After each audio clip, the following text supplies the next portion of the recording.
ஒருவருக்கொருவர் பல விஷயங்களில் ஈடுபடுகிறதை பார்க்கலாம். தேவனோடு ஜனங்கள் மல்லு கட்டுற சூழ்நிலைகளை கூட நீங்கள் என்னாகமத்தின் புஸ்தகத்தில் பார்க்கலாம். தேவன் ஜனங்களோடு மல்லு கட்டுற சூழ்நிலைகளும் என்னாகமத்தின் புஸ்தகத்தில் நீங்கள் பார்க்கலாம். வேத புஸ்தகத்தில் என்னாகமத்தின் புஸ்தகத்தை நீங்கள் வாட்சி பார்த்தீங்கன்னா ஜனங்களுக்கும் தேவனுக்கும் அடிக்கடி என்ன செய்யும், வாக்குவாதங்கள் வரும், முறையிடுவாங்க. இவர் அவங்களுக்கு சில விளக்கங்களை சொல்லுவார்.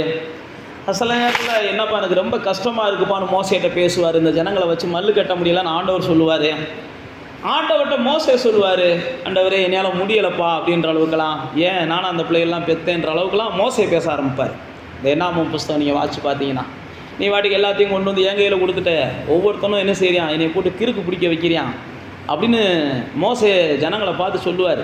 இவங்களாம் நானாக பெற்றேன், ஏன் என் மேலே இந்த மாதிரி பாடாப்படுத்துகிறேன்ட்டு ஆண்டவர்கிட்ட பேசுவான். அதுக்கப்புறம் திடீர்னு பார்த்தீங்கன்னா என்னாகமத்தில் திடீர்னு மோசே கூட இருந்தவங்க 2 பேர் என்ன செய்வாங்க, என்னடா நீ நான் பெரிய ஆளாடான்னு 2 பேர் எந்திரிப்பான். ஆண்டவரே அப்படின்னு சொல்லி மோசே போவார். இதெல்லாம் என்னாகமம் புஸ்தகத்தில் இருக்கும். உடனே ஆண்டவர் திடீர்னு இறங்கி வந்து, ஏன்டா மோசைக்கு விரோதமாக பேசுனீங்கன்னு சொல்லி அவங்கள போட்டு மண்டையில் தட்டுவார். அவனுக்கு ஒருத்தனுக்கு குஷ்டம் வந்துடும், அவனை தூக்கி ஓரம் கட்டுங்கப்பா அந்த பொம்பளையால் அப்படிம்பார். அதுக்கப்புறம் பார்த்தீங்கன்னா 4 பேர் என்ன செய்வான், எலும்புவான். கோராகின் புத்திரர், கோராகு, தாகோன்லாம் சொல்லி திடீர்னு ஆண்டவர் என்ன செய்வார், எலும்புறவனெலாம் நுப்பாட்டு, ஒரு வாரமாக நுப்பாட்டு, அவனெல்லாம் அப்படியே பூமியை பிளந்து நேருக்கு நேரம் என்ன செய்யட்டும், உள்ளே போகட்டும்னு சொல்லி இதெல்லாம் என்னாகமத்தின் புஸ்தகத்தில் இருக்குது. நிறைய காரியங்கள் என்னாகமத்தின் புஸ்தகத்தை நீங்கள் வாசிங்கன்னா உங்களுக்கு என்ன செய்யும், ஒரு பெரிய ஒரு இந்த இது மாதிரி இருக்கும், த்ரில்லிங்காக இருக்கும், படிக்க படிக்க இன்ட்ரெஸ்டிங்காக இருக்கும். இப்போ நம்ம வாசிக்கிற பகுதி இது முற்றிலும் வேறுபட்ட பகுதி. இந்த 23ஆம் அதிகாரம் 22ஆம் அதிகாரம் இது முற்றிலும் வேறுபட்ட பகுதி. ஜனங்களுக்கும் தேவனுக்கும் சண்டை இருக்காது. ஜனங்களும் தேவனும் சண்டை போடுற காலங்கள் அந்த என்னாகமத்தின் புஸ்தகத்தில் இருக்கும். வேறு ஜனங்கள் தேவ ஜனங்களோட சண்டை போடும்போது தேவன் என்ன செய்வார், இந்த என்னாகமத்தின் புஸ்தகத்தில் வந்து அவங்கள பல இடங்களில் விடுதலை ஆக்குவார். ஆனால் இந்த அதிகாரம் வித்தியாசமான ஒரு அதிகாரம். இந்த அதிகாரத்தில் மோவாபிய ராஜா 22வது அதிகாரத்தில் வாசித்து பார்த்தீங்கன்னா மோவாபிய ராஜா, அந்த மோவாபிய ராஜா வந்து என்ன செய்கிறாருன்னா இந்த ஜனங்களை பார்த்து கொஞ்சம் பயப்படுறாரு. தேவ ஜனங்களை பார்த்து பயப்படுறாரு. நீங்கள் வேதத்தில் வாசித்து பார்த்தீங்கன்னா இந்த தேவ ஜனங்களுக்கு அன்றைக்கி ராஜாக்கள் கிடையாது, தேவ ஜனங்கள்கிட்ட ஆயுதங்கள் கிடையாது, தேவ ஜனங்களுக்கு போர் புரிவதற்கான முறைகள் தெரியாது. அவங்க வாட்டுக்கு வனாந்தரத்தில் வந்துக்கிட்டு இருக்கிறாங்க. ஆனால் வனாந்தரத்தில் வரும்போதெல்லாம் தேவன் அவர்களுக்காக என்ன செய்கிறாருன்னா பல காரியத்தை செய்கிறத மற்றவங்கெல்லாம் கேள்விப்படுகிறாங்க. கேள்விப்பட்ட உடனே இங்கே என்ன செய்கிறாங்க, இந்த மோவாபிய ராஜாவுக்கு ஒரு பயம் வந்துடுது. உடனே அவர் என்ன செய்கிறாருன்னா, நம்ம ஊரில் பயம் வந்துருச்சுன்னா எப்படி மந்திரவாதிகளை தேடி நம்ம செய்கிறோம் பாருங்கள், எப்பா அவனை எதாவது செய்யணும், இவனை எதாவது செய்யணும்னு சொல்லி நம்ம செய்கிறோம் பாருங்கள். நம்ம ஊர் பக்கம் செய்வாங்க, நம்ம செய்யலை, நம்ம ஊர் பக்கம் செய்கிறாங்க பாருங்கள். நீங்கள் யாராவது அப்படி செய்கிறீங்கன்னா மாறிடுங்க, அப்படிலாம் செய்யக்கூடாது. நாம் யாரும் மந்திரவாதிகளை தேடி போகக்கூடாது, நாம் யாரும் ஜாதகம் பார்க்குறவங்கள தேடி போகக்கூடாது, நாம் யாரும் குறி சொல்கிறவங்கள பார்த்து தேடி போகக்கூடாது, நாம் யாரும் என்ன செய்யக்கூடாது, இந்த நேரத்தில் நிலைய வைக்கலாமா, இந்த நேரத்தில் பத்திரிக்கையை கொடுக்கலாமா, இந்த நேரத்தில் பயணம் பண்ணலாமா அப்படிலாம் நீங்கள் யோசிக்கக்கூடாது. நாமெல்லாம் தேவ பிள்ளைகள், நம்மெல்லாம் அதுக்கெல்லாம் மீறினவங்க, அதுக்கு மேலானவங்க, நமக்கு கீழே தான் மற்ற எல்லாமே. அதை சிந்திக்க ஆரம்பிச்சிங்கனாலே பைபிளில் போட்டிருக்கு, நீங்கள் மறுபடியும் அதுக்கு அடிமையாக போகிறீங்கன்னு அர்த்தம். இந்த உலகத்தின் காரியங்கள்லேருந்துலாம் கர்த்தர் நம்மளை விடுதலை ஆக்கிட்டார். நீங்கள் அந்த மாதிரி எண்ணம் உங்கள்கிட்ட வந்துருச்சுன்னா நீங்கள் மறுபடியும் கர்த்தருடைய விடுதலையை அவமதிச்சுட்டு நீங்கள் அடிமையாக போக போகிறீங்கன்னு அர்த்தம். இங்கே பாருங்கள், இந்த ஜனங்கள் வந்து இப்படிப்பட்ட சூழ்நிலையில் 22ஆம் அதிகாரத்தில் பீலையாம் என்கிற ஒரு மனிதனை குறித்து வேதம் போட்டிருக்கு. அந்த பீலையாமை குறித்து நீங்கள் 22ஆம் அதிகாரத்தில் வாசித்து பார்த்தீங்கன்னா அவன் சொல்லுகிறதெல்லாம் அப்படியே நடக்குமா, அவன் சொல்லுகிறதெல்லாம் நடக்குமா. 22ஆம் அதிகாரம் 6ஆம் வசனம் போட்டிருக்கு பாருங்க. 22ஆம் அதிகாரம் 6ஆம் வசனம் வந்த உடனே அந்த பாலாக் என்கிற ராஜா பிழையாமட்ட ஆட்களை அனுப்புகிறாரு. ஆட்களை அனுப்பி என்ன காட்டில் ஒரு பலமுள்ள ஜனங்கள் வர்றாங்க, இந்த ஜனங்களை நீ வந்து ஆசீர்வதிச்சா அவங்க ஆசீர்வாதமாக இருப்பாங்க, நீ சபிச்சா அவங்க சாபமாயிருவாங்கன்னு எனக்கு தெரியும். மந்திரவாதியை பற்றி யார் சொல்கிறாரு, அவர் மந்திரவாதின்றதை காட்டிலும் அவரும் தேவ சத்தத்தை கேட்குறவர் தான் நமக்கு வேதம் போட்டிருக்குது. பாலாக்கு தான் அவரை மந்திரவாதியாக பார்க்குறாரு. ஆனால் வேதத்தில் நீங்கள் வாசிச்சு பார்த்தீங்கன்னா தேவ சத்தத்தை கேட்குற மனுஷன் பீலையா, தேவ சத்தத்தை கேட்குற மனுஷன் பீலையா.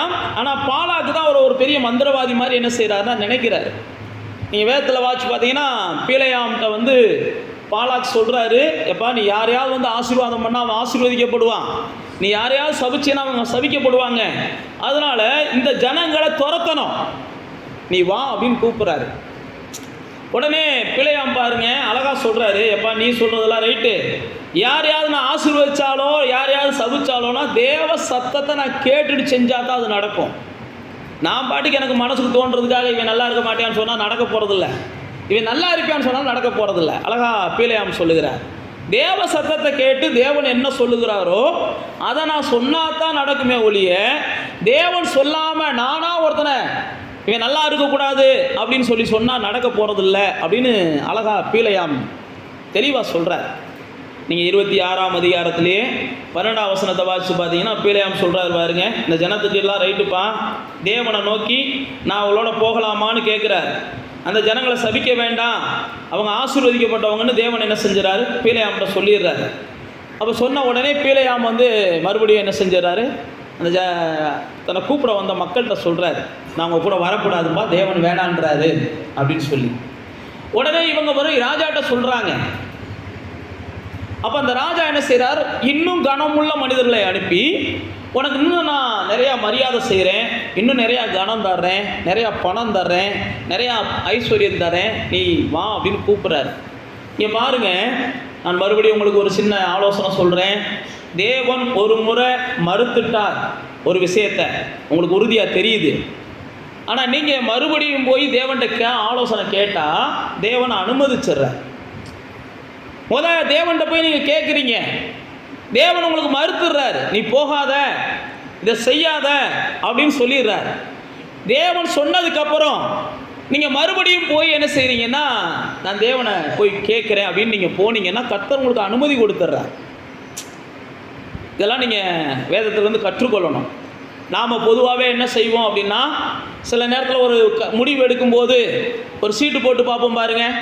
பொதுவாக நான் சொல்கிறது, நீங்கள் போட மாட்டீங்க, பொதுவாக உலகத்தில் உள்ளவங்கள சொல்கிறேன். சீட்டு போட்டு பார்ப்போம். அந்த சீட்டை ஒன்று எடுத்துட்டு நம்ம நினச்சது வந்துருந்துச்சுன்னா சோத்துறோண்டு போயிடுவோம். நம்ம நினச்சது வரலைன்னா இன்னொரு வாட்டி போட்டு பார்ப்போம், இல்லை 3 வாட்டி போட்டு பார்ப்போம், 5 வாட்டி போட்டு பார்ப்போம்லாம் முயற்சி பண்ணுவோம். ஆனால் வேதம் சொல்லுகிறது, பீலையா போய் தேவன்கிட்ட கேட்குறான், தேவன் வேணாம்ன்றாரு. 2வது வாட்டி கேட்கும்போது தேவன் என்ன செய்கிறார், போ அப்படின்னு சொல்லிட்டு பைபிளில் போட்டிருக்கு. இவன் போகும்போது தேவதூதன் பட்டயத்தோடு நின்னான் இவனை கொல்றதுக்கு. அந்த இடத்துல பார்த்தீங்கன்னா தேவ சத்தத்தை கேட்குற பீலையாம் குருடனாய் போய் மாறிடுறான். தேவ சத்தத்தை முதல் முறை கேட்கும்போது நல்லா இருந்தான். 2வது முறை தேவ சத்தத்தை அவன் கேட்டதுக்கப்புறம் அவனுடைய இருதயத்தில் தேவன் என்ன செய்யலை, இல்லை. அதனால அவனுக்கு முன்னாடி இந்த தூதன் அவனுக்கு தெரியலை. நீங்கள் வேதத்தில் வாசிச்சு பார்த்தீங்கன்னா கழுதைக்கு தெரிஞ்சிச்சுன்னு போட்டிருக்குது. இதெல்லாம் 22ஆம் அதிகாரத்தில் இருக்குது. கழுதை பார்க்குது, பிழையாம் பார்க்க முடியலை. அப்போ நீங்கள் கர்த்தருடைய சத்தத்தை அல்லது கர்த்தருடைய சித்தத்தை, கர்த்தர் உங்களுக்கு ஒரு வாட்டி சொன்னதை மறுபடியும் நீங்கள் அழுத்திக்கிட்டே வேண்டாம்னு சொன்னதை தொடரீங்கன்னு வச்சுக்கிறோமே, செய்யன்னு சொல்கிறத செய்யாமல் இருக்கிறீங்கன்னு வச்சுக்கிறோமே, இது ரெண்டுமே அதுக்கப்புறம் என்ன செய்யும், கர்த்தருக்கும் உங்களுக்கும் உள்ள தொடர்பை துண்டிக்க ஆரம்பிச்சிடும். வேண்டாம்னு சொல்கிறத நீங்கள் மறுபடியும் செய்ய விரும்பினாலும், செய்யுங்கன்னு சொல்கிறத நீங்கள் செய்ய தவறுனாலும் கர்த்தருக்கும் உங்களுக்கும் உள்ள ஒரு தொடர்பில் ஒரு சின்ன பிளாக் விழுந்துடும், ஒரு சின்ன அடப்பு வந்துடும். அதனுடைய விளைவு என்ன அப்படின்னா, பீலையாம் தேவதூதனை பார்க்க முடியாமல் போயிடுறாரு. அவருக்கு பெரிய மரணம் வர வேண்டிய சூழ்நிலை. அவன்கிட்ட இந்த கழுதை அவனை காப்பாற்றுது. கர்த்தர் கழுதைக்கு கண்ணை கொடுக்குறார். அதுக்கப்புறம் நீங்கள் வீட்டில் வாசிச்சு பார்த்துக்கோங்க, பிழையாம்கிட்ட கர்த்தர் பேசுகிறார், நீ போகக்கூடாதுன்னு சொன்னேன், நீ போகிற, ஆனால் அந்த கழுதை அவனை காப்பாற்றிருச்சு. இப்பயும் நான் சொல்கிறேன், நீ போயிட்டு அங்கே என்னையை தவிர வேறு எந்த வார்த்தையும் நீ சொல்லாத, நான் சொல்கிறத தவிர வேறு, ஏன்னா நீ போகணும்னு முடிவெடுத்துட்ட, ஏதோ ஒரு காரணத்துக்காக போகணும்னு முடிவெடுத்துட்ட. ஒருவேளை அவன் காமிச்ச ஆசைக்காக போறீங்களா, அல்லது அவன் காமிச்சிருக்கிற ஏதோ ஒரு காரியம். நல்லா தெரிந்து கொள்ளுங்க, சில நேரத்தில் நாம் சில காரியங்கள்லாம் ஆசைப்பட்டு சில வம்புல போய் மாட்டிக்கிடுவோம். இப்படி தான் பிழையாம் மாட்டிக்கிட்டார். அதுக்கப்புறம் நீங்கள் வாட்சி பார்த்தீங்கன்னா பிழையாமுக்கு பயம் வந்துருச்சு. என் சாவு நல்லா சாவாக இருக்காதுன்னு அவர் முடிவெடுக்கிறார். அவருடைய சாவு நல்ல சாவாகவும் இல்லை. நீங்கள் வேதத்தில் வாட்சி பார்த்தீங்கன்னா பிழையாமுடைய சாவு நல்ல சாவாகவும் இல்லை, பரிதாபமான சாவாக தான் இருந்துச்சு. அவருக்கும் தெரிஞ்சிச்சு. நான் தேவனுடைய சத்தத்தை மீறுறேன், தேவனுடைய திட்டத்தை மீறுறேன், தேவனுடைய வார்த்தைகளை மீறுறேன், தேவன் போகக்கூடாதுன்னு சொன்ன இடத்துக்கு போகிறேன், தேவன் செய்யக்கூடாதுன்னு சொன்னதுக்கெல்லாம் செய்கிறேன், நிச்சயமாக நான் நீதிமானை போல மரிப்பனா அப்படின்னு தெரியலை அப்படின்லாம் பீலையாம் பேச ஆரம்பிப்பார். அப்போ தேவனுடைய பிள்ளைகளே, இங்கே பாருங்க, இந்த பீலையாமுடைய இந்த 22ஆம் அதிகாரம் பயணம் முடிஞ்சிருது. 23ஆம் அதிகாரத்துக்கு வந்த உடனே அந்த பாலாக் என்கிற ராஜா பலிபீடங்களை கட்டி இந்த பீலையாமை கொண்டு போய் என்ன செய்கிறாருன்னா நுப்பாட்டி அந்த ஜனங்களை சபிக்கிறதுக்கு ஏற்பாடு பண்ணுகிறார். அந்த ஜனங்களை சபிக்கிறதுக்கு ஏற்பாடு பண்ணும்போது ஆண்டவருடைய வார்த்தை அங்கே வருகிறது. 7ஆம் வசனத்தில் பார்த்தீங்கன்னா, அப்பொழுது தன் வாக்கியங்களை எடுத்துரைத்தது. 23ஆம் அதிகாரம் 7ஆம் வசனம். அப்போ அங்கே பாருங்க, அழகா சொல்கிறான் அவன் பீலையாம், யாக்கோபை சபிக்க வேண்டும், இஸ்ரவேலை வெறுத்து விட வேண்டும் என்று பாலாக் ராஜா சொல்லுகிறார். உடனே அந்த பீலையாம் சொல்றாரு, தேவன் சபிக்காதவனை நான் சபிப்பது எப்படி, தேவன் வெறுக்காதவனை நான் வெறுப்பது எப்படி. நான் மறுபடியும் உங்களுக்கு சொல்கிறேன், உங்களை யாராவது சபிக்கிறாங்க அப்படின்னா உடனே என் மேலே சாபம் வந்துடும்னா நம்பாதீங்க. அப்படி நம்புனீங்கனாலே அது வரும். யார் சபிச்சாலும் என் மேலே சாபம் வரும்னு நீங்கள் நம்பினாலே அது வரும். முதல்ல நமக்குள்ள ஒரு நம்பிக்கை இருக்கணும். நான் யார் சபிச்சாலும் சபிக்க முடியாத ஒரு கோட்டைக்குள்ளே வந்துட்டேன், நான் தேவனுடைய கோட்டைக்குள்ளே வந்துட்டேன். அதனால் எனக்கு சாபம் இடுவதற்கு அநேகர் இருப்பாங்க. நீங்கள் ஒரு நாள் காலையிலேருந்து நைட்டு வரைக்கும் பாருங்கள், எத்தனை பேர் உங்களை சாபம் விட்டுருக்காங்கன்னு நீங்கள் எழுதி வச்சு மட்டும் பாருங்களேன். உங்கள் வீட்டில் இருக்கிறவங்களே உங்களை 10 சாபமாவது போட்டிருப்பாங்க. வெளியில் போனீங்கன்னா எத்தனை பேர் சாபம் போட்டிருக்காங்க உங்கள் காதுக்கு கேட்டுன்னு தெரியாது. அப்படி ஒவ்வொரு சாபமும் உங்கள் வாழ்க்கையில் பழிக்கிறதா இருந்துச்சுன்னா உங்கள் வாழ்க்கை நரகமாக போயிருக்கும்.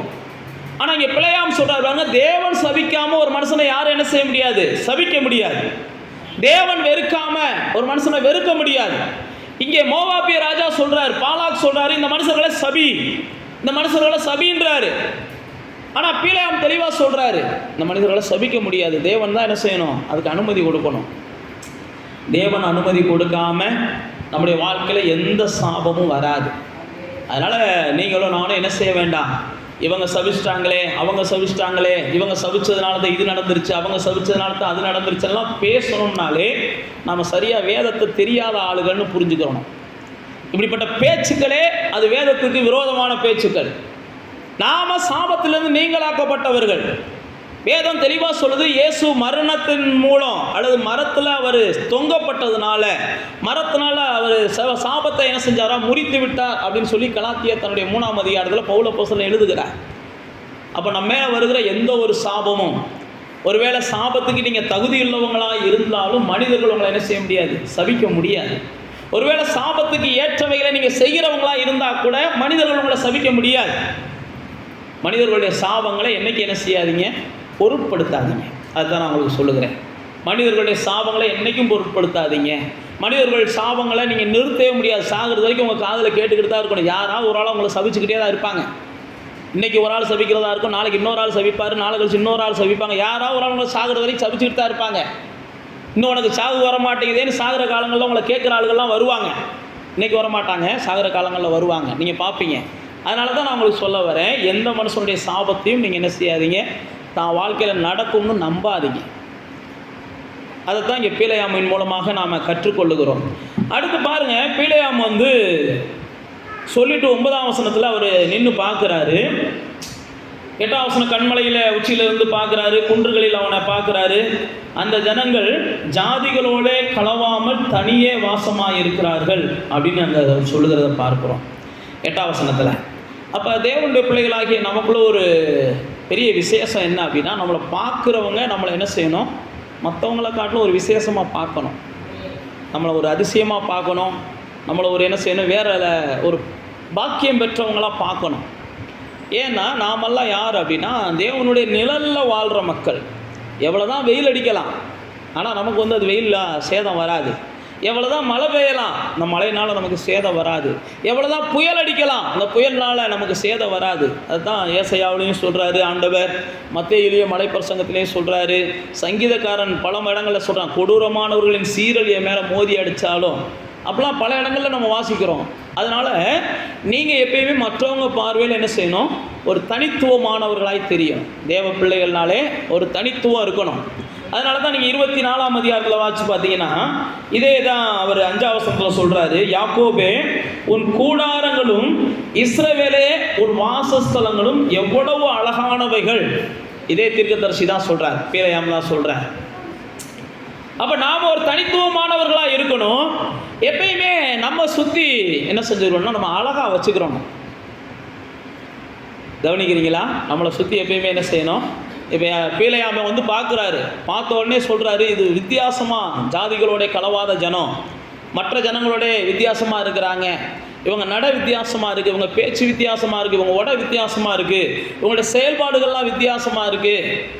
ஏனென்றால் தேவனுடைய ஜனங்களை எங்கே பார்த்தாலும் மற்றவர்கள் பேசுனது அதுதான், இவர்கள் வித்தியாசமான ஜனங்கள், இவர்கள் வேறு விதமான ஜனங்கள், இவர்கள் வேற. பேதுரு சொல்லும்போது சொல்கிறாரு பாருங்க, இந்த சந்ததியில் அப்போஸ்தலர் 2ஆம் அதிகாரத்தில் சொல்லுவார், மாறுபாடுள்ள இந்த சந்ததியில் நீங்கள் கொஞ்சம் வித்தியாசமாக என்ன செய்யுங்க, வாழும்படி பிரித்தெடுக்கப்பட்டவங்க. அப்போஸ்தலர் 2ஆம் அதிகாரத்தில் சொல்லுவார், இந்த மாறுபாடான சந்ததியிலிருந்து நீங்கள் மாறும்படி வித்தியாசமாக இருக்கணும். அப்போ நம்மளை சுற்றி எப்பயுமே என்ன செய்யணும்னா அழகாக வச்சுக்கிறணும், நம்மளையும் எப்பயும் அழகாக வச்சுக்கிறணும். நம்மளை சுற்றி அழகாக வச்சுக்கிறணும், நம்மளையும் எப்பயும் சுத்தமாக வச்சுக்கிறணும், நம்மளையும் எப்பயுமே அழகாக வச்சுக்கிறணும்.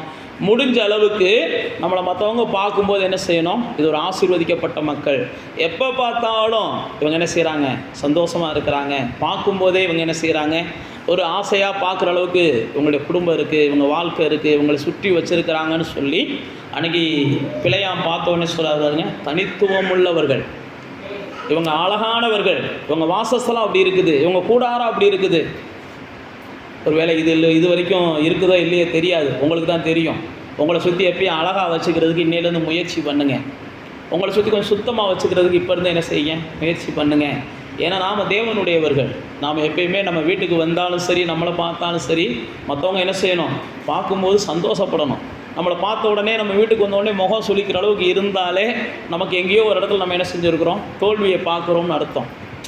ஆனால் தேவனுடைய பிள்ளைகளே, இங்கே பாருங்கள், முதல் பார்வை பிலேயாம் பார்க்குறான், பார்த்த உடனே ஆச்சரியப்படுகிறான், இந்த ஜனத்தையாடா சபிக்க கூப்பிட்ட அப்படின்னு சொல்லி பிலேயாம் பாலாக்கு மேலே கோவப்படுறான். எவ்வளோ அழகான ஜனங்கள், எவ்வளோ அமைதியான ஜனங்கள், எவ்வளோ பார்க்கும்போதே எனக்கு என்ன செய்யுது, இவங்களை ஆசீர்வதிக்கணும் போல தெரியுது, இவங்களை பார்க்கும்போதே அப்படின்ற இடத்துல பிலேயாம் வார்த்தை எடுத்தோடனே அப்படி தான் பேசுகிறார். சார் அழகான ஜனம். அடுத்த வசனத்தில் சொல்கிறான் பாருங்க, நீதிமான போல நான் மறிக்கணும்ப்பா அப்படின்னு அந்த 10ஆம் வசனத்தில் சொல்லுவார். நீதிமானம் போல நான் மறிக்கணும். அப்போ தான் 11ஆம் வசனத்தில் பாலாக் சொல்கிறாரு பாருங்க, எப்பா நான் என்ன செய்ய உன்னை கூட்டு வந்தேன், இந்த ஜனங்களை சபிக்கும்படி கூட்டு வந்தேன், நீ வந்து என்ன செய்கிற, அவங்கள ஆசீர்வாதம் பண்ணிக்கிட்டு இருக்க அப்படிம்பாரு. நம்மளை பார்த்தாலே சண்டை போடணும்னு வர்ற ஆளுங்க என்ன செய்யணும் சொல்லுங்க? ஆமாம், இன்னும் கோவப்படணும்னு நம்ம என்ன செஞ்சிடக்கூடாது. சண்டை போடணும்னு வர்ற ஆளுங்க கூட நம்மளை பார்த்தோன்னே என்ன செஞ்சிடணும், பக்கத்தில் வந்தோடனே சிரிக்கிற அளவுக்கு மாறிடணும். ஏன் அப்படின்னா பைபிளில் போட்டிருக்கு, அந்த மெதுவான பிரதியுத்திரம். மெதுவான பிரதியுத்திரம். சண்டைக்கு தான் அவங்க வர்றாங்கன்னு தெரியுது, அவங்க கோபத்தோடு வர்றாங்கன்னு தெரியுது. வந்த உடனே என்ன பார்த்தோம், தண்ணி சாப்பிட்றீங்களா, இல்லை தண்ணியெல்லாம் இருக்கட்டும், அப்படியா டீ சாப்பிட்றீங்களா, டீயெல்லாம் இருக்கட்டும் அப்படியே சொல்லட்டும். நான் என்ன சொல்கிறேன்னா, நம்ம மெதுவான பிரதியுத்திரம். நம்மளை பார்த்த உடனே அதான் சொல்கிறோம் பாருங்கள், சபிக்கும்படி வந்தவன். ஆனால் இங்கே வந்தோடனே சொல்கிறான், பாலாக் சொல்கிறான், நீ என்ன சபிக்க சொல்லி வந்தால் நீ வந்து ஆசீர்வதிக்கிற. ஒருவேளை உங்களை சண்டைக்குன்னு 4 பேர்த்த கூப்பிட்டு வந்திருக்கலாம். வீட்டுக்கு வந்தோடனே உங்கள்கிட்ட என்ன செய்வாங்க, என்ன தங்கச்சி நல்லா இருக்கியா, என்னப்பா நல்லா இருக்கியா அப்படின்னு கேட்க ஆரம்பித்தேன். கூப்பிட்டு வந்தவன் என்ன செய்வான், நான் உன் இனத்துக்குள்ள கூப்பிட்டு வந்தேன்னு கேட்பேன். இதெல்லாம் கர்த்தர் உங்களை விசேஷப்படுத்துவதற்காக செய்யணும். செய்கிறதுக்கு நீங்கள் என்ன செய்யணும், விரும்பணும். செய்கிறதுக்கு நீங்கள் விரும்பணும். பைபிள் அப்படி தான் போட்டிருக்கு. பேதுரு சொல்லும்போது சொல்கிறாரு, உங்கள்கிட்ட யாராவது விசாரித்து கேட்டால் கொஞ்சம் சாந்தத்தோடு பேசுங்கன்றார். கொஞ்சம் சாந்தத்தோடு பேசுங்க, கொஞ்சம் நிதானமாக பேசுங்க, கொஞ்சம் பொறுமையாக பேசாதீங்க. எப்பயுமே சிடுசிடுன்னு விழுகக்கூடாது. சிடுசிடுன்னு விழுந்தோம்னாலே நல்லா தெரிந்து கொள்ளுங்க, நம்மளை சுற்றிலும் ஆமாம் நாம் ஏதாவது என்ன செய்வோம், தொல்லைகளை வச்சுக்கிட்டு தான் இருப்போம். முடிஞ்ச அளவுக்கு என்ன செய்யுங்க, இந்த சிடுசிடுன்னு விழுகிற சூழ்நிலைகளை மாற்றிட்டு நம்மகிட்ட சண்டைக்கு வர்றவங்க கூட நம்மளை பார்த்தோன்னே சமாதானமாக போகணும். ஏன்னா இங்கே பாருங்கள், சாபம் பண்ண வருகிற அவன் அங்கே வந்த உடனே அவங்கள ஆசீர்வாதம் பண்ணிட்டு போகிறான். அடுத்து நீங்கள் தொடர்ந்து வேத புஸ்தகத்தில் வாசித்து பார்த்தீங்கன்னா, இந்த சம்பவம் முதல் வாட்டி நடக்குது. 2வது வாட்டி நான் தான் ஏற்கனவே சொன்னேன் பாருங்கள், பிலேயாம் முதல் வாட்டி கர்த்தர் என்ன சொல்கிறாரோ அதையோட நுப்பாட்டி இருந்தான்னா பரவாயில்ல. இதே தான் நான் உங்களுக்கு மறுபடியும் சொல்கிறேன், கர்த்தர் ஒரு காரியத்தில் முதல் வாட்டி என்ன தீர்ப்பு சொல்கிறாரோ அதுதான் கடைசி வரைக்கும். சில நேரத்தில் நாம் கர்த்தருடைய தீர்ப்பு நேற்றைக்கு ஒரு மாதிரியா இருந்துச்சு, இன்னைக்கு ஒரு மாதிரியா இருக்கும் நீங்கள் நினைச்சீங்கன்னா அப்படி தான் பிலேயாம் நினைக்கிறார். பிலேயாம் நினைச்ச உடனே கர்த்தர் பாருங்க அழகாக சொல்றாரு பாருங்க. பிலேயாமை பார்த்து அந்த 23ஆம் அதிகாரத்திலே பாருங்க, 23ஆம் அதிகாரத்திலே 19ஆம் வசனத்தில் சொல்றாரு. வேற ஒரு இடத்துல கொண்டு போயிட்டு சொல்றாரு, பொய் சொல்ல தேவன் ஒரு மனிதன் அல்ல, மனம் மாற அவர் ஒரு மனுபுத்திரனும் அல்ல, அவர் சொல்லியும் செய்யாது இருப்பாரோ, அவர் வசனித்தும் நிறைவேற்றாது இருப்பாரோ அப்படின்னு சொல்றாரு. அப்படின்னா என்னன்னா, மனுஷன் நிச்சயமா என்ன செய்வான், இன்னைக்கு உங்கள்கிட்ட ஒரு வாக்குறுதியை கொடுக்கலாம், அதே வாக்குறுதியை நாளைக்கு அவனே பிரட்டி பேசலாம். இது மனுஷனுடைய இயல்பு. நீங்களே பாருங்க, நம்ம அரசியல் உலகத்தில் 2000 ஒரு அம்மாவை வாழ்க வாழ்கன்றாங்க, 2021 இன்னொரு ஐயாவை அதே வாய் வாழ்க வாழ்கங்க. நம்ம ஊரில் நடக்கிறத சொல்கிறேன். ரொம்ப ஓப்பனாலாம் நம்ம பேச முடியாது, நீங்கள் புரிஞ்சுக்கிட்டா சோத்திரம், புரியலைனாலும் சோத்திரம். ஏன் நான் உங்களுக்கு சொல்கிறேன் அப்படின்னா, இதுதான் மனுஷன். மனுஷன் ஒரு முடிவு எடுப்பான், இன்னைக்கு இந்த கரவேஷ்டி தான் கெட்டுவேன்னு சொல்லி முடிவு எடுப்பான். இதே மனுஷனுக்கு அந்த கரவேஷ்டிக்காரன் ஒரு ஆஃபர் கொடுத்த உடனே கரவேஷ்டியை உடனே மாற்றிக்கிறாங்க. இதுதான் மனுஷன். ஆனால் வேதத்தில் போட்டிருக்கு பிழையாம அப்படி தான் நினைக்கிறாரு. ஆனால் தேவன் சொல்கிறாரு, எப்பா என்ன நீ என்ன மனுஷன் மாதிரி நினச்சி பேசிக்கிட்டு இருக்க, நான் மனம் மாறுற ஆள் இல்லை, நான் சொன்னதை செய்கிற ஆள், நான் மாறி மாறி பேசுகிற ஆள் இல்லை. இங்கே நல்லா தெரிந்து கொள்ளுங்க, நானும் நீங்களும் தேவ பிள்ளைகள் எப்பயுமே என்ன செய்யக்கூடணும், மாறி மாறியெல்லாம் பேசக்கூடாது. பைபிள் அப்படி தான் போட்டிருக்கு. ஆணையிட்டதில் நஷ்டமே வந்தாலும் நானும் நீங்களும் என்ன செய்யணுமா, சொல் தவறாதவங்களாக இருக்கணுமா. யாக்கோபு தன்னுடைய அதிகாரத்தை எழுதும்போது சொல்கிறாரு, ஒருத்தன் பூரண புருஷனாக இருக்கணும்னு விரும்பினான்னா முதல் வாயின் வார்த்தையில் என்ன சொல்கிறானோ அதை செய்யணும். உங்களுடைய வாயின் வார்த்தையில் நீங்கள் சொல்கிறத செய்யணும். ஆட்டுப்பா இனிமேல் நான் சண்டை போட மாட்டேன்ப்பா, நீ வாங்கப்பா சாப்பிடுங்கப்பான்னு நீங்கள் சொல்லிட்டீங்கன்னா இனிமேல் என்ன செய்யக்கூடாது, ஆமாம் சண்டை போடக்கூடாது. இல்லை சாப்பிட வைக்கிறதுக்காக சும்மா சொன்னேன் பாஸ்டர், அதை நம்பிட்டீங்களா அப்படின்னு நீங்கள் என்கிட்ட கேட்கக்கூடாது. பைபிள் அப்படி தான் போட்டிருக்கு. ஒருவன் சொல் தவறாதவனாக இருக்கணும். அதே யாக்கோபு சொல்கிறாரு, பக்தி என்பது நாவை மீற விடக்கூடாது. யாக்கோபு 1ஆம் அதிகாரத்தில் வாசித்து பார்த்தீங்கன்னா, மாசற்ற பக்தி என்பது என்னென்னா, தான் வாயில் என்ன சொல்கிறோமோ அதை செய்யணும். யாக்கோபு தான் நாக்கை பற்றியும் வாயை பற்றியும் நிறையா பேசுவார். நீ நாக்கை கண்ட்ரோல் பண்ணலைன்னு ஏன் உன் வாழ்க்கை கெட்டு போகும்டாம்பார். நீங்கள் யாக்கோபு 3ஆம் அதிகாரத்தை வாசித்து பார்த்தீங்கன்னா தெரியும். உதடுகளை நீ காவல் வைக்கலன்னு வையேன், கெட்டு போகும்டா வாழ்க்கை, நீ எல்லாத்தையும் அழிச்சிருவடா அப்படிம்பார். ஏன் அப்படின்னா, வேதம் சொல்லுகிறது மனுஷன் பிறண்டு பிறண்டு பேசுறது தேவனுடைய ஆசீர்வாதத்தை அது கெடுக்கும். நீங்கள் நானும் எப்போ என்ன செய்யக்கூடாது, பிறண்டு பிறண்டு பேசுகிற பழக்கமே கூடாது. நாம் பேசுகிறதுல பைபிள் சொல்லியிருப்பாருங்க, ஆணையிட்டதில் நஷ்டமே வந்தாலும் பரவாயில்ல, நான் பேசிட்டேன், நான் சொல்லிட்டேன், நான் செய்யணும் அப்படின்னு போயிடணும். நீங்கள் வேதத்தில் வாசிச்சு பார்த்தீங்கன்னா, தாவீத சவுல் என்ன செய்வான், இப்போ காலையில் தான் சொல்லியிருப்பான், இனிமேல் நீ என்ன செய்வ, ரொம்ப உத்தமன்டான் நீதிமான்றான், அவனுக்கு ஒரு தீங்கையும் செய்ய மாட்டேன்டான்னு சொல்லுவான். நைட்டுக்குள்ளே பார்த்தீங்கன்னா கத்தி எடுத்துகிட்டு என்ன செய்வான், சவுலோட போய் சண்டைக்கு போய்கிட்டு, சவுல் தாவீதோட போய் சண்டைக்கு போய்கிட்டு இருப்பான். இதெல்லாம் வேதத்தில் போட்டிருக்கு. அதனுடைய விளைவு என்ன அப்படின்னா, அது அசுத்தாவினுடைய விளைவுகள் போட்டிருக்கு.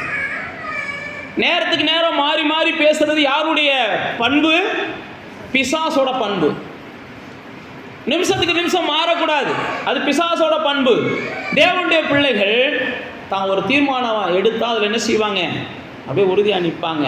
அல்லது தான் பேசுகிற பேச்சுக்களுக்கு அதுக்கு என்ன செய்வாங்க, ஒரு உயிர் கொடுக்கணும்னு நினைப்பாங்க. அப்போ தேவனுடைய பிள்ளைகள் நாம் என்ன செய்யணும்னா, இங்கே அழகாக பிள்ளையாம் சொல்கிறார் பாருங்க, தேவன் மனம் மாறுகிறவர் அல்ல, தேவன் பொய் சொல்லுகிறவர் அல்ல. அப்போ தேவ பிள்ளைகள் நாம் பொய் சொல்கிறவங்களாம் இருக்கக்கூடாது. ஏன்னா இயேசு சொல்கிறாரு, பொய் என்பது பிசாசனுடைய சரக்கு, பொய் சொல்லுகிறவன் பிசாசினால் உண்டாகி இருக்கிறான். அப்போ நீங்கள் எதுக்கு எடுத்தாலும் பொய் சொல்கிறவங்களா இருந்தீங்கன்னா நல்லா தெரிஞ்சுக்கோங்க, நீங்கள் பிசாசுக்கு தான் இடம் கொடுக்குறீங்கன்னு அர்த்தம். பொய் சொல்கிறத முடிஞ்ச அளவுக்கு என்ன செய்யணும், முடிஞ்ச அளவுக்கு பொய் சொல்லாமல் வாழ்கிறதுக்கு நீங்கள் முயற்சி பண்ணுங்க. பைபிள் அப்படி தான் போட்டிருக்குது, வேதத்தில் போட்டிருக்கு, தேவன் பொய் சொல்லுகிறவர் அல்ல. அடுத்து நீங்கள் பிள்ளையாமுடைய வாழ்க்கையில் வாங்க, இப்படி தேவன் அவன்கிட்ட சொல்லிடுறாரு. அப்புறம் ஆண்டவருடைய ஆசீர்வாதங்களை பார்க்குறோம். அடுத்து 21ஆம் வசனத்தில் வாங்க, அதே 23ஆம் அதிகாரம் 21ஆம் வசனத்தில் ஆண்டவர் மறுபடியும் பிள்ளையாம்கிட்ட சொல்கிறாரு, நான் இஸ்ரவேலில் என்ன செய்கிறதில்ல, அக்கிரமத்தை காண்கிறதில்ல, குற்றத்தை பார்க்கறதில்ல. இங்கே பாருங்க, நானும் நீங்களும் ஒரு ஜெய கம்பீரத்தோடு இந்த பூமியில் வாழணும், அல்லது தேவன் நமக்கு ஒரு ஜெயமுள்ள வாழ்க்கையை கொடுக்கணும் அப்படின்னா நாம் நம்மளோட இருக்கிற குடும்பத்தில் குறிப்பாக மற்றவங்க குற்றங்களை பெருசுபடுத்தக்கூடாது. நம்ம குடும்பம் நல்லா இருக்கணும்னு நினச்சிங்கன்னா, இயேசு தேவன் என்ன செய்கிறான்னா தன்னுடைய ஜனங்களோடு கூட அப்படி தான் உறவை பேணுகிறார். பிழையாம் சொல்லுகிறார், பிழையாம்கிட்ட ஆண்டவர் சொல்கிறாரு, இந்த ஜனங்கள்கிட்ட நான் குற்றத்தை பார்க்கறது இல்லை, இந்த ஜனங்களுடைய அக்கிரமங்களை நான் பார்க்கறது இல்லை. அப்போ இந்த ஜனங்களோடு நான் அன்பாக இருக்கிறேன், ஐக்கியமாக இருக்கிறேன், இந்த ஜனங்களுக்கு நான் ஆசீர்வாதத்தை கொடுக்குறேன் அப்படின்னா, இவன் குற்றமுள்ளவனாக இருக்கிறான், அதனால நான் இவனுக்கு ஆசீர்வாதம் கொடுக்க மாட்டேன்னு சொல்லலை. நல்லா தெரிந்து கொள்ளுங்க, ஒரு குற்றவாளியை மாற்றணும் அல்லது ஒரு அக்கிரமக்காரனை மாற்றணும் அப்படின்னா நீங்கள் தண்டனை கொடுப்பதுனால மாற மாட்டாங்க. அதுக்கு பதிலாக நீங்கள் அவர்களுக்கு என்ன செய்யுங்க, பணிவிட செய்யுங்க, அவங்கள நேசிங்க. எப்படிப்பட்ட மனுஷனை நீங்கள் என்ன செய்யலாம், மாற்றலாம். இதைத்தான் ஆண்டவர் என்ன செய்கிறாருன்னா, நான் அக்கிரமங்களை என் ஜனத்திட்ட இருந்து நான் என்ன செய்யலை, பெருசுபடுத்தலை, குற்றங்களை நான் பெருசுபடுத்தலை. அப்போ நானும் நீங்களும் ஒரு ஜெயமுள்ள ஒரு வாழ்க்கை வாழணும் அப்படின்னா முதல்ல நம்ம குடும்பத்துக்குள்ளே நடக்கிற எந்த ஒரு குற்றங்களையும் நம்ம என்ன செய்யக்கூடாது, பெருசுபடுத்தக்கூடாது. கணவன் மனைவிக்குள்ளே நடக்கிறது, பெற்றோர் பிள்ளைகளுக்குள்ளே நடக்கிறது, அல்லது அண்ணன் தம்பி சகோதர சகோதரிகளுக்குள்ள நடக்கிறது, இதெல்லாம் பெருசுபடுத்திக்கிட்டே இருக்காதீங்க. குற்றம் செய்யாத மனுஷன் யாருமே கிடையாது. எல்லாரும் ஏதாவது ஒரு சின்ன சின்ன விஷயங்களை தவறிக்கிட்டே தான் இருப்பாங்க. அதெல்லாம் நம்ம பொருட்படுத்தாமல் ரைட்டு கடந்து போகணும். அப்போ தான் நம்முடைய உறவு நல்லா இருக்கும், அப்போ தான் நம்முடைய குடும்பம் நல்லா இருக்கும், அப்போ தான் நாம் அந்த பூமியில் நடக்கும்போது கம்பீரமாக நடக்க முடியும். நீங்கள் பூமியில் நடக்கும்போது கம்பீரமாக நடக்க முடியாத சூழ்நிலை எப்போ வரும் அப்படின்னா, நீங்கள் மற்றவங்களுடைய குற்றங்களை 4 பேர்கிட்ட போய் சொல்லிடுவீங்க, நீங்கள் மறந்துடுவீங்க சொன்னதை. உங்கள் குடும்பத்தில் நடந்த விஷயத்துலலாம் அவங்ககிட்ட போய் சொல்லுவீங்க, உங்கள் குடும்பத்தில் நடந்த விஷயத்தெல்லாம் இவங்ககிட்ட போய் சொல்லுவீங்க. சொன்னாலும் நீங்கள் இன்றைக்கி நான் மறந்துடுவீங்க. ஆனால் அந்த கேட்ட ஆள் இருக்கு பாருங்க, சாகிறது வரைக்கும் மறக்காது, நீங்கள் சாகிற வரைக்கும் மறக்காது, அது சாகிறது வரைக்கும் மறக்காது. அதனால தான் நான் உங்களுக்கு சொல்லுகிறேன், பெரும்பாலும் குற்றங்களை குடும்பங்களில் நடக்கிற விஷயங்களெல்லாம் நீங்கள் என்ன செஞ்சுருங்க, அப்படியே கடந்து போக பாருங்கள். அப்போ தான் ஒரு ஜெய கம்பீரம் உங்கள் குடும்பத்தில் எப்பயும் இருக்கும். அப்போ தான் உங்களுக்கான மேன்மை எப்பயும் உங்களை விட்டு விலகாமல் இருக்கும். அப்போ தான் தேவன் கொடுக்குற மகிமை உங்களை சூழ்ந்து இருக்கிறத, பிரகாசமாக இருக்கிறத மற்றவங்க பார்ப்பாங்க. ஆண்டவர் தன்னுடைய ஜனத்தை பார்த்து சொல்கிறார், இந்த ஜனங்கள்கிட்ட இருக்கிற குற்றங்களை நான் பார்க்கறது இல்லை. இப்போ பிழையாம அப்படி தான் நினைக்கிறான். எப்படி நினைக்கிறான்? இதுக்கு முன்னாடி இந்த ஜனங்களுடைய வரலாறை பார்த்தா தேவன் பலமுறை இந்த ஜனங்களை அடிச்சிருக்கிறாரு. தேவன் பலமுறை அடிக்கலாம், ஏன்னா அந்த ஜனங்களை நல்வழிப்படுத்துறதுக்காக தேவன் சில காரியங்களை செய்யலாம். அதுக்காக வரவன் போகிறவன்லாம் அடிக்கிறது கர்த்தர் என்ன செய்ய மாட்டார், விட மாட்டார். சில நேரத்தில் அப்படி தான் மனிதர்கள் நினச்சிட்றாங்க, அப்படி இவன் ஒரு இத்தனை குற்றம் செஞ்சுருக்கிறான், அந்த குற்றங்களுக்கு தேவன் தண்டனை கொடுக்கலாம்ல, அல்ல இந்த காரியங்களுக்கு செய்யலாம்ல அப்படின்னு மனிதர்கள் நினைக்கிறாங்க. தேவன் சில நேரத்தில் நம்ம சிரிச்சிப்பார். பைபிள் அப்படி தான் போட்டிருக்கு. தன்னை நேசிக்கிறவங்கள அவர் என்ன செய்கிறார், சிரிச்சிக்கிறார். நம்மளை நேசிக்கும் போது அவர் சிரிச்சிக்கிறார். ஏன் சிரிச்சிக்கிறார் அப்படின்னா, நம்முடைய வாழ்க்கையை சீர்படுத்துறதுக்காக, நம்முடைய வாழ்க்கையை சரிப்படுத்துறதுக்காக, நம்முடைய வாழ்க்கையை இன்னும் மேம்படுத்துறதுக்காக. அதே நேரத்தில் மற்றவங்க நான் கொஞ்சம் சிரிச்சிக்கட்டும், உங்கள் பிள்ளைகளை கையில் கொடுங்கன்னு கேட்டாலும் கர்த்தர் என்ன செய்ய மாட்டார், கொடுக்க மாட்டார். நான் கொஞ்சம் அவங்கள என்ன செய்யட்டும், கொஞ்சம் பரீட்சை பார்க்கட்டும் அப்படின்லாம் கர்த்தர் கொடுக்க மாட்டார். வேத புஸ்தகத்தில் பார்த்தீங்கன்னா அநேகர் யோபுவை கர்த்தர் கொடுத்ததா சொல்கிறாங்க. ஆனால் யோபுவை கர்த்தர் கொடுத்தது உண்மை, அதை நம்ம இல்லைன்னா மறுக்கலை.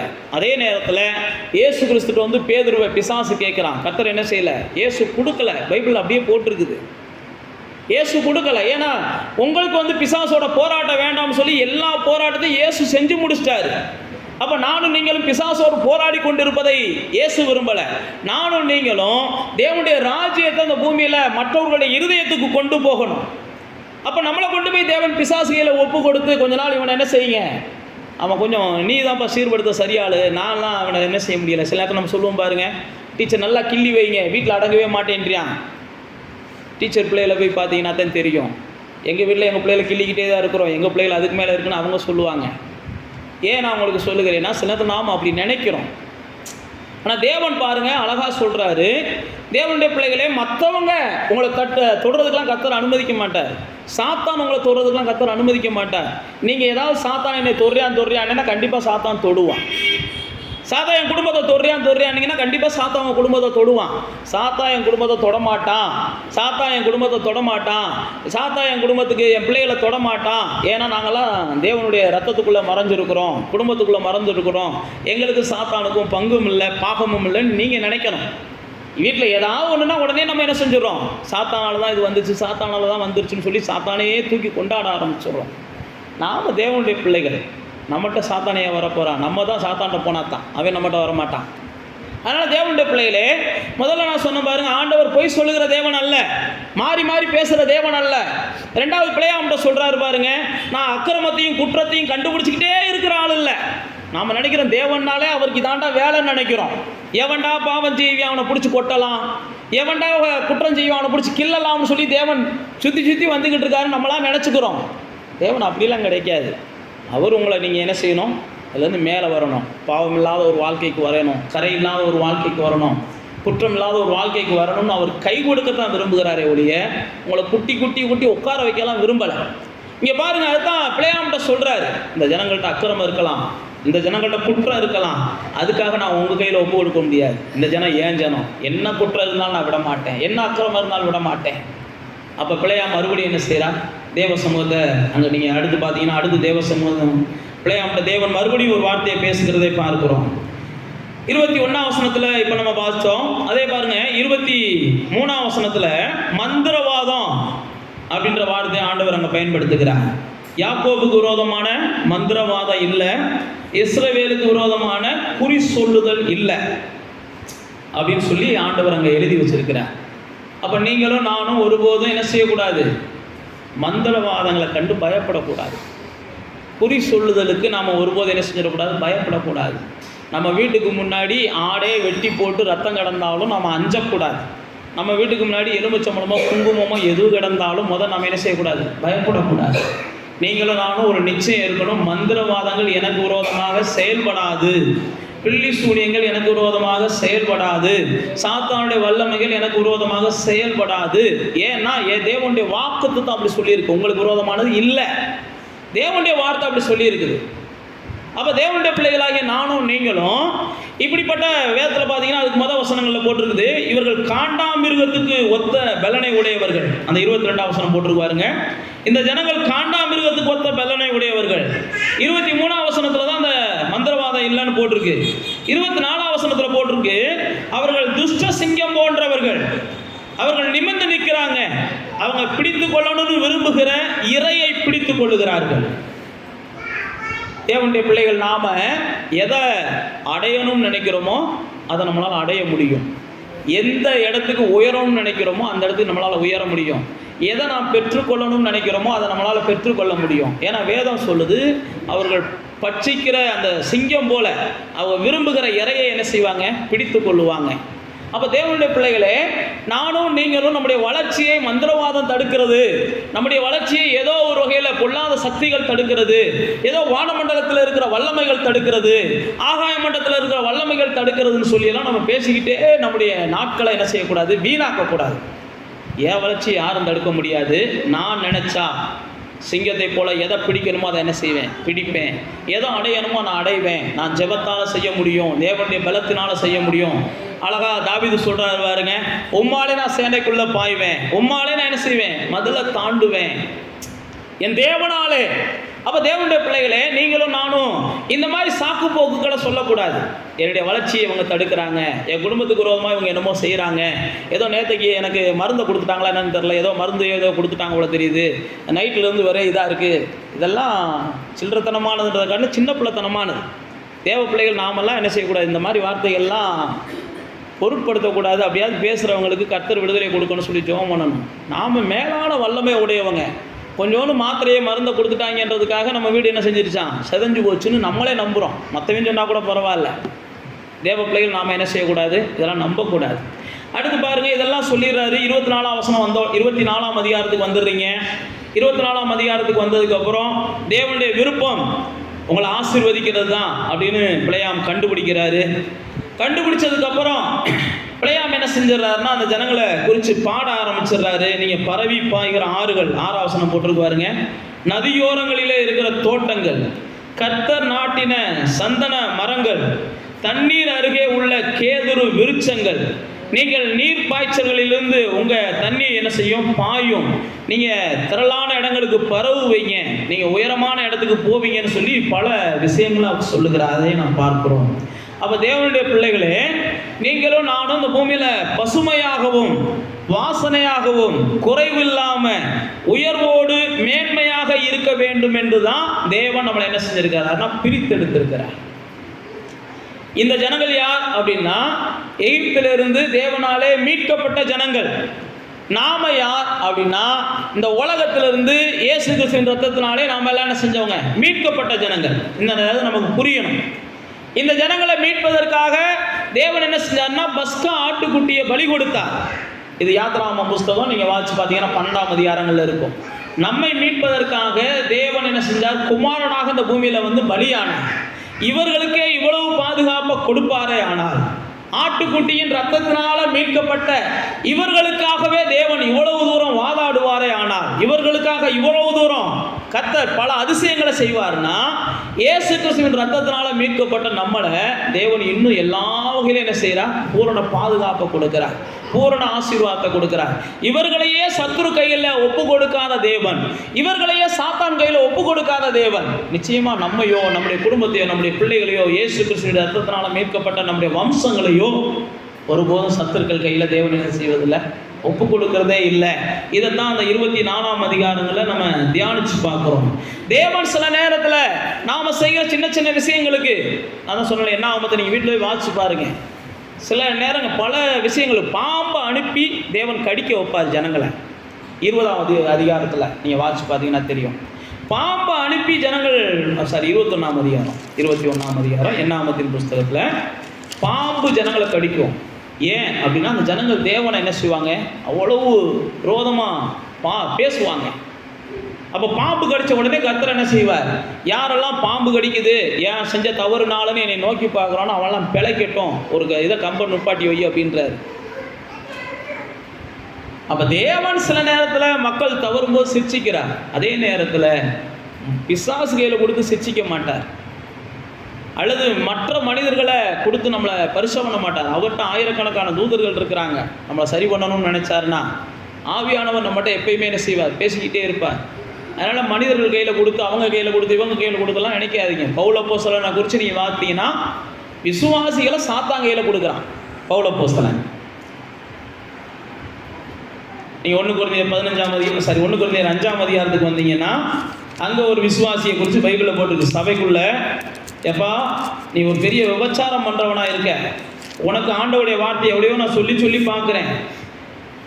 1 கொரிந்தியர் 5ஆம் அதிகாரத்தில் சொல்கிறாரு, விபச்சாரம் பண்ணுறவங்களா இருக்கீங்க, ஆண்டவருடைய வார்த்தை எவ்வளையோ சொல்லி பார்க்குறேன், நீ எவனும் திருந்துற மாதிரி தெரியல. அதனால 5ஆம் வசனத்தில் போட்டிருக்காரு, அப்படிப்பட்டவனுடைய ஆவி கர்த்தராகிய இயேசு கிறிஸ்துவின் நாளிலே ரட்சிக்கப்படும்படிக்கு மாம்சத்தின் அழிவுக்காக நம்முடைய கர்த்தராகிய இயேசு கிறிஸ்துவின் நாமத்தினாலே அவனை சாத்தானுக்கு ஒப்பு கொடுக்க வேண்டும் என்று தீர்ப்பு செய்கிறேன் அப்படின்னு போடுறார். பவுல் அப்போஸ்தலன் ஒப்பு கொடுக்கிறார். உன்னை சாத்தான் கையில் என்ன செய்யட்டும்? ஒப்பு கொடுத்துருவோம். ஏன் அப்படின்னா, விபச்சாரத்தை விடாமல் செஞ்சுக்கிட்டு இருக்கான். அதனால இவன் மாம்சம் அழிஞ்சாலும் பரவாயில்ல, இவன் ஆவி என்ன செய்யணும்? மீட்கப்படணும். அப்போ நம்ம கையில் எப்போ சாத்தான் கையில் ஊழியக்காரங்க ஒப்பு கொடுக்குறாங்க அப்படின்னா, இவங்க தேவனாலும் திருத்த முடியாது. நான் ஏற்கனவே ஆரம்பத்திலே சொன்னேன் பாருங்க, சில நேரத்தில் சாத்தான் சிலரை பிடிச்சி ஆட்டினா தான் ஆலயத்துக்கே வர்றாங்க. சாத்தான் தொடாத வரைக்கும் அவங்களுக்கு என்ன செய்யும்? ஆண்டவரும் தேவையில்லை, ஆலயமும் தேவையில்லைன்றாங்க. இப்படி தான் பவுல் அப்போஸ்தலன் சொல்கிறார். தீமோத்தேயுக்கு எழுதும்போது பவுல் அப்போஸ்தலன் தன்னுடைய உடன் ஊழியர்களை சாத்தான் கையில் ஒப்பு கொடுத்தேன்றார். ஏன்னா அவங்கெல்லாம் என்ன செய்கிறாங்க? தவறான போதனைகளுக்குள்ளே போய்கிட்டு என்ன செய்கிறாங்க? வேதத்தில் சபையை குழப்பிக்கிட்டு இருக்கிறாங்க. அதனால் இம்னே இவங்களெல்லாம் நான் சாத்தான் கையில் என்ன செய்கிறேன்? ஒப்பு கொடுக்குறேன். தவறான வாழ்க்கை வாழ்கிறவங்களையும் தவறான போதனைகளுக்கு இடம் கொடுக்குறவங்களையும் சாத்தான் கையில் என்ன செய்ய வேண்டியிருக்கு? ஒப்பு கொடுக்க வேண்டியிருக்கு. மற்றபடி நீங்களும் நானும் அப்படிப்பட்ட இடத்துலேருந்து மீறி வந்துட்டோம். நாம் விரும்பியெல்லாம் எதையும் செய்கிறதில்ல, ஏதோ தடுமாறி செய்கிறோம். ஏதோ ஒரு சில நேரத்தில் அவசரத்தில் ஒரு கோபத்தில் ஏதோ ஒன்று செஞ்சுடுறோம். ஆனால் கர்த்தர் என்ன செய்கிறார்? அப்படி நோக்கி பார்த்து பிழைத்துக்கொள். எப்படி அந்த சர்ப்பம் கடிச்ச உடனே நோக்கி பார்த்து பிழைத்துக்கொள். தண்டிக்கப்படுவதற்கெல்லாம் கர்த்தர் விரும்புகிறதில்ல. மற்றவங்க நம்மளை தண்டிக்க நினைச்சாலும் கர்த்தர் ஒப்பு கொடுக்கறதில்ல. ஆனால் நீங்களும் நானும் ஒரு நிச்சயத்தை உடையவங்களாக இருக்கணும். கர்த்தர் என்னை யார் கையில் என்ன செய்ய மாட்டார்? ஒப்பு கொடுக்குற தேவன் அல்ல. உங்களுக்கு விரோதமாக ஒரு வேளை நான் தான் சொன்ன பாருங்க, மிரியாம் எழும்புறாங்க மோசேக்கு விரோதமாக. கர்த்தர் நேரடியாக வந்து அவங்ககிட்ட என்ன செய்கிறார்? சண்டை போடுறார். கோராகு மோசேக்கு விரோதமாக எழும்புறாரு. தேவன் போய் நேராக அவங்ககிட்ட சண்டை போடுறார். அவங்களோட இருக்கிற ஜனங்கள் அவங்களுக்கு விரோதமாக எழுதும்போது தேவனே கேள்வி கேட்குறார். வெளியிலேருந்து ஜனங்கள் வரும்போது கர்த்தர் அவங்களை என்ன செய்கிறார்? தடுத்துடுறார். இந்த ஜனத்தை தொடாதண்டு. அப்போ தேவனுடைய நிழலில் இருக்கிறது வரைக்கும் அவங்களுக்கு பாதுகாப்பு. அவங்க நிழலை விட்டுட்டு சில முறை போகிறாங்க. என்னாமத்தின் புஸ்தகத்திலே தான் இருக்குது. நிழலை விட்டுட்டு போய் தோல்வியை சந்திச்சுட்டு வருவாங்க. இப்போ நான் சொல்கிற இந்த ஆசீர்வாதம்லாம் தேவனுடைய நிழலில் இருக்கும்போது தான் வருது. தேவனுடைய நிழலை விட்டுட்டு போய் வெளியில் போயிட்டு இந்த மாதிரி ஆசீர்வாதங்கள்லாம் எனக்கு இல்லையேன்னு சொல்லி அநேகர் பேசுகிறவங்க இருக்கிறாங்க. தேவனுக்கும் அவங்க நிழலுக்கு, தேவனுடைய நிழலுக்கும் அவங்க சம்மந்தம் இல்லாதவங்க. ஆனால் வெளியில் போயிடுவாங்க, ஆனால் பாதிப்பை சந்திப்பாங்க. இப்படி தான் என்னாகமத்தின் புஸ்தகம் 14ஆம் அதிகாரத்தில் ஜனங்கள் வெளியில் போயிட்டு பாதிப்பை சந்திப்பாங்க. அப்போ நிழலுக்குள்ளே இருக்கிறது வரைக்கும் தான் இந்த ஆசீர்வாதங்கள்லாம் நமக்கு. உன்னதமானவருடைய மறைவில் இருக்கிறது வரைக்கும் தான் இந்த ஆசீர்வாதங்கள்லாம் நமக்கு. உன்னதமானவருடைய மறைவில் இல்லை அப்படின்னா இந்த ஆசீர்வாதங்கள் எல்லாம் நம்ம எதிர்பார்க்க முடியாது. தேவனுடைய நிழலில் இல்லைன்னா நம்ம இந்த ஆசீர்வாதங்களை எதிர்பார்க்க முடியாது. இதெல்லாம் ஏதோ உங்களுக்கு என்ன செய்யும், அந்நிய காரியமாக தான் தெரியும். ஆனால் நான் மறுபடியும் சொல்லி முடிக்கிறேன், தேவன் ஒருபோதும் நம்மளை யார்ட்டையும் விட்டு கொடுக்க மாட்டார். ஒருவேளை நான் தான் சொல்லலை, இப்போ பேதுரு சீசர்கள் ஒரு பிசாசை துரத்த முடியாமல் போயிடுது மத்தேயு 17ஆம் அதிகாரங்களில். உடனே இயேசு அவங்கள சத்தம் போடுறாரு, ஏன்டா பிசாசை துரத்த முடியாமல் போனீங்க, துரத்தலாமேடா, உங்களுக்கு அந்த வல்லமையை நான் கொடுத்துருக்கனே அப்படின்னு சத்தம் போடுறாரு.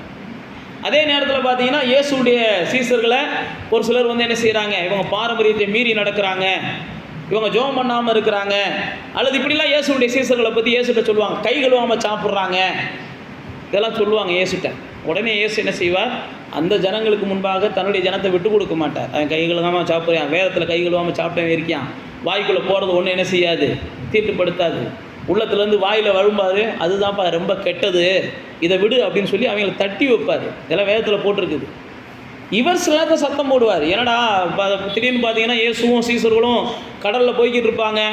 உடனே இயேசு என்ன செய்வார், இந்த உபதேசம் புளித்த மாவை குறித்து எச்சரிக்கையாக இருங்கடா அப்படிம்பாரு. உடனே சீசர்கள் என்ன செய்வாங்க, நம்ம அப்பம் கொண்டு வரல, அதனால் இயேசு என்ன செய்கிறாரு, ஏதோ ஒரு மாதிரியாக பேசுகிறாரு அப்படிம்பாங்க. உடனே இயேசு என்ன செய்வார், ஏன்டா அப்பம் கொண்டு வரல, சோறு கொண்டு வரலன்னே கிடைக்கீங்க, 5000 பேர் இப்போ தான்டா சாப்பாடு கொடுத்தீங்க, அதை பற்றி நான் பேசலடான்னு அவங்கள சத்தம் போட. இன்னும் உங்களுக்கு உணர்வு இல்லையா அப்படிம்பார். இன்னும் உங்களுக்கு உணர்வு இல்லையா, இன்னும் உங்கள்கிட்ட விசுவாசம் இல்லையா, இதெல்லாம் சீசர்களை பார்த்து இயேசு சத்தம் போடுவார்.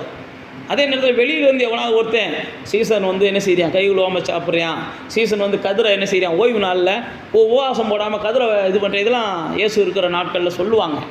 இயேசு அதெல்லாம் செவி கொடுக்க மாட்டார். ஏன் நான் உங்களுக்கு மறுபடியும் சொல்கிறேன் அப்படின்னா, உங்கள் வாழ்க்கையை சீர்படுத்துறதுக்கு அவர்கிட்ட ஆவியானவர் இருக்கிறார். உங்கள் வாழ்க்கையை சீர்படுத்துறதுக்கு அவர்கிட்ட வேத வார்த்தைகள் இருக்கிறது. உங்களுடைய வார்த்தையை சீர்படுத்துறதுக்கு அன்னைக்கு ஐஸ்வர்யவான்கிட்ட சொல்கிறாரு பாருங்க, அங்கே மோசையும் தேவ மனுஷர்களும் இருக்கிறாங்க, அவங்க பேச்சை கேட்டுட்டு உங்கள் சகோதரர்கள் மனம் திரும்பினா திரும்பி பரலோகத்துக்கு வரட்டும், இல்லைன்னா அவங்க சகோதரர்கள் நரகத்துக்கு தான் வருவாங்க. இதெல்லாம் தேவன் நமக்கு வாய்ப்பாக கொடுத்துருக்கிறார். அதனால தான் நான் உங்களுக்கு மறுபடியும் சொல்கிறேன், நம்மளை எதிரிகள் கையிலையோ சாத்தான் கையிலையோ கர்த்தர் என்ன செய்கிறதில்ல, விட்டு கொடுக்கறதில்ல. உங்கள் வாழ்க்கையில் நடக்கிற எல்லாத்துக்கும் சாத்தானை நீங்கள் என்ன செய்யாதீங்க, முன்ன நிறுத்தாதீங்க. உங்கள் வாழ்க்கையில் நடக்கிற எல்லாத்துக்கும் மனிதர்களை முன்ன நிறுத்தாதீங்க. உங்கள் வாழ்க்கையில் நடக்கிற எல்லாத்துக்கும் என்ன காரணம்னு நீங்கள் உட்காந்து நிதானிங்க. ஆவியானவர் உங்களுக்கு வெளிப்படுத்துவார். இதுக்கு என்ன சூழ்நிலைக்கு காரணம் அப்படின்னு உட்காந்து நிதானிங்க. ஆவியானவர் உங்கள்கிட்ட பேசுவார். இது மாறுவதற்கு என்ன செய்யலாம் அப்படின்னு நீங்கள் நிதானிச்சு பாருங்கள். ஆவியானவர் உங்கள்கிட்ட பேசுவார், வார்த்தையில் கொண்டு பேசுவார். நான் மறுபடியும் சொல்கிறேன், நீங்களாம் தீர்மானிக்காதீங்க, பிசாசு தான் காரணம், இந்த மனுஷன் தான் காரணம், அந்த மனுஷன் தான் காரணம்னீங்கன்னா தீர்வே கிடைக்காது. வருஷமெல்லாம் நீங்கள் என்ன செய்ய வேண்டியது, புலம்பிக்கிட்டே சாக வேண்டியது. இதெல்லாம் எதுவுமே காரணம் கிடையாது. நீங்கள் உட்காந்து பாருங்கள், ஏதோ ஒரு சின்ன விஷயம், ஏதோ ஒரு சின்ன காரியம், ஏதோ ஒரு இடத்துல கர்த்தர் உங்களை வழி நடத்துவார். அதுக்கப்புறம் உங்கள் வாழ்க்கையை பாருங்கள், வேறு வாழ்வில் வாசனை வீச ஆரம்பிக்கும். துர்நாற்றம் வீசின வாழ்க்கை, நறுமணம் வீசக்கூடிய ஒரு வாழ்க்கையை என்ன செஞ்சிடும், மாறிடும். அதனால் நீங்களும் நானும் ஒரு காரியத்தை இந்த நாளில் நிச்சயமாக தெரிஞ்சுக்கிறோம், கர்த்தர் என்னை யார்ட்டையும் விட்டு கொடுக்க மாட்டார். என்னை அவர் தான் சீர்படுத்தி நடத்துவார். அன்றைக்கி பாருங்கள், பிழையாம் எவ்வளையோ ஆசைப்படுறார். கர்த்தர் இந்த ஜனங்களை என்கிட்ட ஒப்பு கொடுத்துட்டாருன்னா எனக்கு பணம் கிடைக்கும், எனக்கு பொருள் கிடைக்கும். ஆனால் கர்த்தர் ஒப்பு கொடுக்கவே இல்லை. பாலாக்கு ராஜா கடைசியில் சொல்லுவார், கர்த்தர் உன்னை தடுத்துட்டார், உனக்கு பணம் கிடைக்காம தடுத்துட்டார், உனக்கு பதவி கிடைக்காம தடுத்துட்டார், கர்த்தர் உனக்கு மேன்மை கிடைக்காம தடுத்துட்டார்னு சொல்லுவார். சில நேரத்தில் நம்மளெல்லாம் அப்படி பாலாக்கு போல் ராஜாக்கள் சொல்லுவாங்க, நீ சொன்னதை மட்டும் செஞ்சிருந்தேன்னு வையேன், இதுலேருந்து இவ்வளோ வந்திருக்கோம், நான் சொன்னதை மட்டும் செஞ்சிருந்தேன்னு வையேன், அதுலேருந்து அவ்வளோ வந்திருக்கோம், கர்த்தர் உன்னை தடுத்துட்டார் அப்படின்லாம் சொல்லுவாங்க. நீங்கள் சிரிச்சுக்கிட்டே கடந்து போயிடணும். அவங்களுக்கு புரிய வைக்கிறோம்னு சொல்லிட்டு என்ன செய்யாதீங்க, போராடாதீங்க. கர்த்தரா என்னை தடுக்க போகிறாரு, எப்படா நான் உயர்வேன்னு காத்து கிடக்கிறவர் அவர் தான், எப்படா நான் மேன்மையை பார்ப்பேன்னு காத்து கிடக்கிறவர் அவர் தான் அப்படின்னு சொல்லிட்டு நீங்கள் என்ன செஞ்சிடணும், சிரிச்சுக்கிட்டே கடந்து போயிடணும். நல்லா கண்களை மூடி தேவனை நோக்கி பார்த்து ஆண்டவருடைய சமூகத்தில் ஒப்பு கொடுங்க. உங்கள் வாழ்க்கையை எல்லா வகையிலையும் நீங்கள் என்ன செய்யுங்க, நான் சொன்ன மாதிரிங்க, உங்களை சுற்றிலும் எப்பயுமே அழகாக வச்சுக்கோங்க. உங்களை மற்றவங்க வந்து பார்க்கும்போது கூட என்ன செய்யணும், சண்டை போடணும்னு வர்றவங்க கூட சமாதானமாக போகிற அளவுக்கு உங்கள் வாழ்க்கையை வச்சுக்கோங்க. உங்கள் வாயின் வார்த்தைகள்லாம் கொஞ்சம் என்ன செய்யுங்க, பக்குவமாகவே கையாளுங்க. இன்றைக்கெல்லாம் வாயின் வார்த்தைகள் நமக்கு எல்லாருக்குமே ரொம்ப மீறி தான் வருது. கொஞ்சம் நிதானமாக கையாளுங்க. நாமெல்லாம் தேவனுடைய பிள்ளைகள். நம்மளை பார்த்த உடனே சொல்லணும், சார் இவங்க வாய் தரவாத ஆட்டுக்குட்டியை போல இருக்கிறாங்க, சாந்த சுரூபிகள்னு சொல்லணும். வேதம் நமக்கு அப்படி தான் சொல்லுது. வெளியான அலங்காரம் அல்ல, உள்ளாக இருக்கிற அந்த சாந்தம் தான் உங்களுக்கு மகிமையை தரக்கூடியது.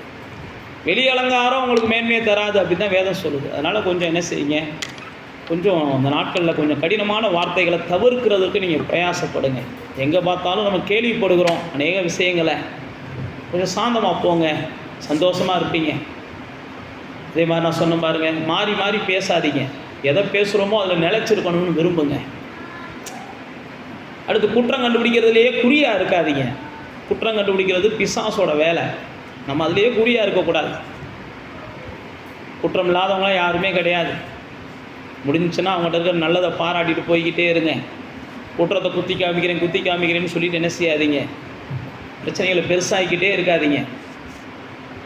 அடுத்து நம்ம பார்த்தோம் பாருங்கள், மந்திரவாதம், பில்லி சூனியம், நான் கெட்டதுக்கு காரணம் அவங்க தான், நான் கெட்டதுக்கு காரணம் இவங்க தான், இப்படிலாம் சொல்லாதீங்க. இதெல்லாம் தேவனை அவமதிக்கிறது, தேவனை மட்டுப்படுத்துறது. அப்போ தேவனுக்கு மீறின சக்தியாக மந்திரவாதம், தேவனுக்கு மீறின சக்தியாக உங்கள் சத்துருக்கள் அப்படிலாம் கிடையாது. நீங்கள் உட்காந்து யோசிச்சு பாருங்கள், எதுவுமே கிடையாது. ஒரு சின்ன சின்ன விஷயங்கள் தான். கர்த்தர் உங்களை நடத்துவா. உங்களை யாரு கையிலையும் ஒப்பு கொடுக்க மாட்டா. நீங்கள் எந்த இடத்துலையும் தாழ்ந்து போக மாட்டீங்க. இதாவே நாங்கள் தியானிச்சிருக்கிறோம்ப்பா, நீங்கள் யாரு கையிலையும் எங்களை விட்டு கொடுக்குற தேவன் அல்ல. நாங்களாம் ஒரு சில நேரத்தில் மனப்பிரமையில் கர்த்தர் கைவிட்டுட்டாரு அப்படின்னு நாங்களாம் புலம்புறோம்.